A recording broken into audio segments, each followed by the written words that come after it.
Oatmeal is a popular breakfast food that is made from oats, which are a type of whole grain. Oatmeal is high in fiber and protein, and it contains a range of vitamins and minerals that are important for overall health. Here's what might happen if you eat oatmeal every day. 1. Improved heart health. Oatmeal is high in soluble fiber, which can help reduce cholesterol levels and lower the risk of heart disease. 2. Better digestion. The fiber in oatmeal can help promote regular bowel movements and improve digestive health. 3. Weight management.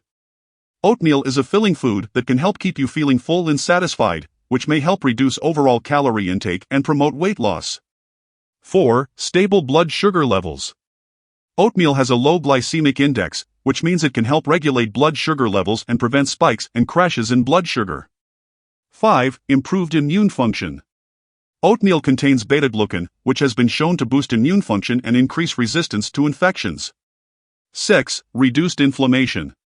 Oatmeal contains antioxidants and anti-inflammatory compounds that can help reduce inflammation in the body. 7. Better brain function. Oatmeal contains nutrients like thiamine, phosphorus, and magnesium, which are important for brain function and cognitive performance. It's important to note that while oatmeal is a healthy food, it's also important to vary your diet and consume a range of foods to ensure that you're getting all of the nutrients your body needs. Additionally, be mindful of the added sugars and flavors in some instant oatmeal products, and opt for plain, unsweetened oatmeal whenever possible.